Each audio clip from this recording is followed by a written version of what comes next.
Aujourd'hui, Army TV va vous faire le déballage du VAB, le véhicule blindé de transport de troupes français en service au sein de la 155e brigade mécanisée séparée Anne de Kiev.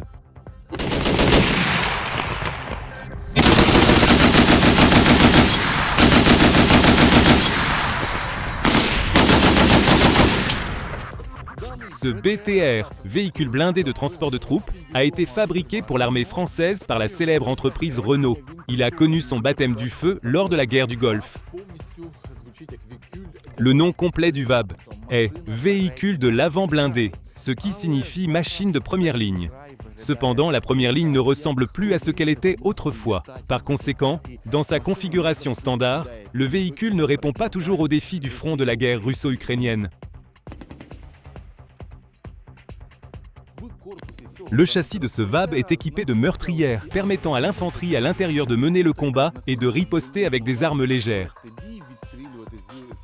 Cependant, la pratique actuelle a montré que tout cela est inefficace désormais, et donc tout est maintenant fermé avec un blindage. Vous pouvez voir ici des leviers spécifiques pour ouvrir ces meurtrières. Ce VAB a une configuration de roue 4x4,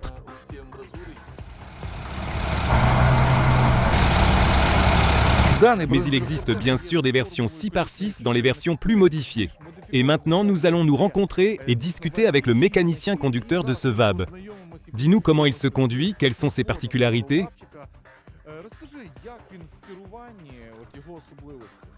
Il est très confortable à conduire, mais il y a quelques nuances. Il est un peu long pour les demi-tours et les virages serrés, avec un petit rayon de braquage.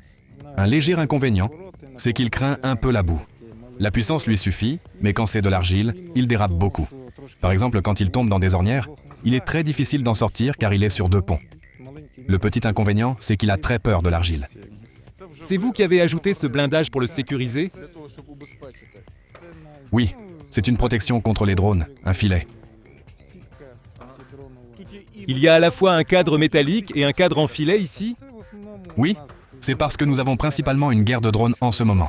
C'est pourquoi, comme vous voyez, il y a une protection anti-drone.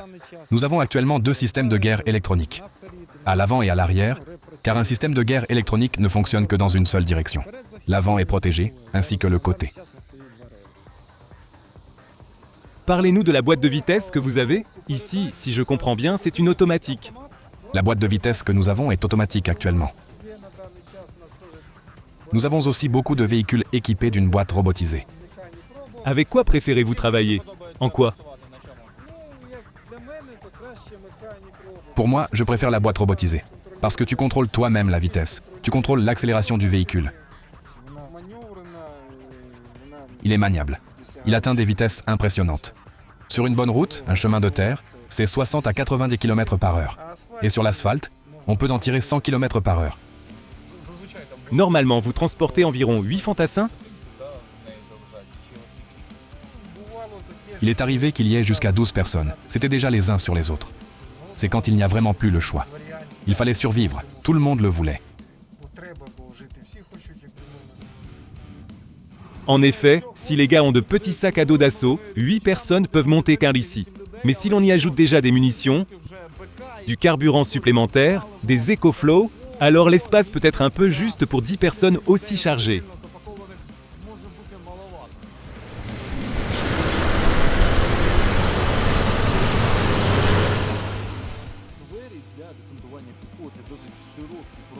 Les portes de débarquement de l'infanterie sont assez larges, spacieuses et pratiques. Par contre, il n'est pas si simple de sortir rapidement du poste du tireur à la mitrailleuse.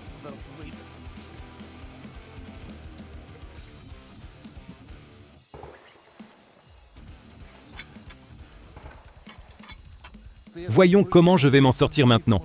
Je suis encore en gilet pare-balles. Peut-être que sans, cela irait plus vite. Et je pense que les gars, s'ils ont essayé de le faire plusieurs fois, c'est comme ça pour eux. Pas facile. Sur ce VAB, il y a une tourelle avec une mitrailleuse lourde Browning M2 de calibre 50. Mais selon la modification, il peut y avoir un module télécommandé. Également avec une mitrailleuse ou des canons de 20 et 25 mm, respectivement.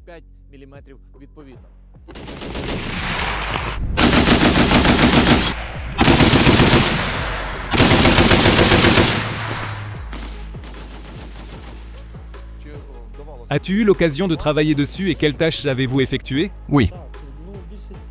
Eh bien, la plupart du temps, ce sont des entraînements. Le Browning est peu utilisé dans de rares moments où nous sortons et tirons sur les positions. Eh bien, la plupart du temps, ce sont des zones boisées. Sur quelle cible avez-vous travaillé et à quelle distance? Il a une longue portée, c'est-à-dire qu'on peut se positionner là, eh bien, comme quand on arrivait. On pouvait arriver là, débarquer les gars à 500 mètres, on pouvait débarquer à 300 mètres. C'est-à-dire que si tu sors, tu dois baisser le siège pour pouvoir utiliser la mitrailleuse, c'est ça? Oui, il se replie, le dossier est abaissé, et il s'incline encore en arrière. Tu travailles debout dessus? C'est-à-dire que si tu sais qu'il y aura du travail à la mitrailleuse, tu le prépares à l'avance? Oui, nous arrivons déjà à une certaine ligne. Là, je peux simplement me déployer, me mettre à l'aise, et juste rouler.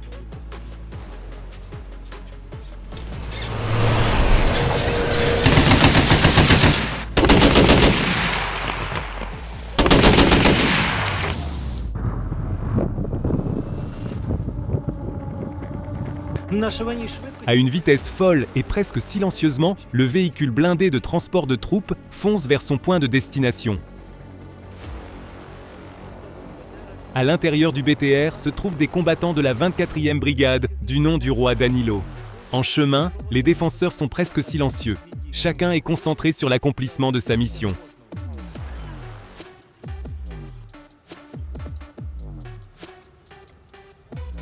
La vie de chacun dépend de leur coordination. Se couvrant de fumée, les combattants prennent position derrière le BTR. La mitrailleuse commence à fonctionner. La mitrailleuse supprime l'ennemi, le véhicule blindé de transport de troupes commence à avancer et les combattants se dirigent pour ratisser la zone et la nettoyer des Russes. Mais aujourd'hui, pour les combattants, ce n'est qu'un entraînement. Les défenseurs perfectionnent non seulement leurs compétences, mais étudient également le nouveau véhicule blindé de transport de troupes français VAB. Aujourd'hui, nous avons travaillé sur le débarquement du véhicule, la progression derrière le véhicule et la simulation d'une attaque ennemie. Au volant du français à 4 roues se trouve un combattant surnommé Moroz. Auparavant, il conduisait le Spartan britannique et maintenant, il s'habitue au VAB. Il dit qu'il n'est pas difficile à conduire, mais le Spartan est un véhicule à chenilles, et celui-ci est à roues, donc il faut un peu s'y habituer.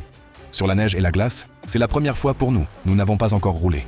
Mais en général, on peut rouler vite, surtout quand il faut évacuer les gars. On peut appuyer sur l'accélérateur sans problème. Et quelle vitesse peut-il atteindre? Selon les documents, 110 km/h. Sur l'asphalte, je l'ai conduit à 100 km/h. L'armée ukrainienne a reçu des VAB français de la part de partenaires étrangers. Il y a environ 5000 VAB de ce type dans le monde.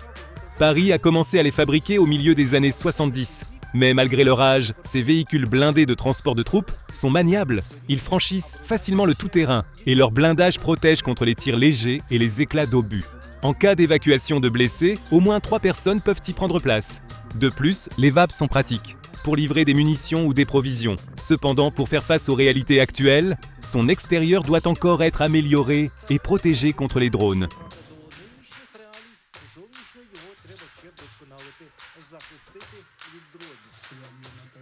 Eh bien, chez le Motoliga, tout est très peu pratique.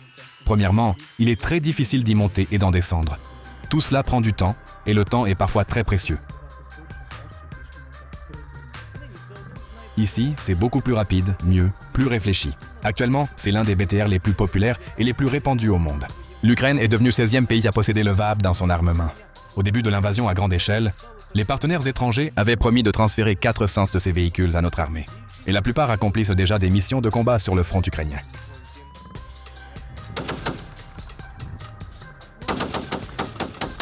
Tu as aimé la vidéo? Mets un like et abonne-toi à la chaîne, ça nous aide énormément à grandir. Tu as une idée pour notre prochaine vidéo? Partage-la dans les commentaires. Nous choisirons celle qui recevra le plus de mentions « J'aime ».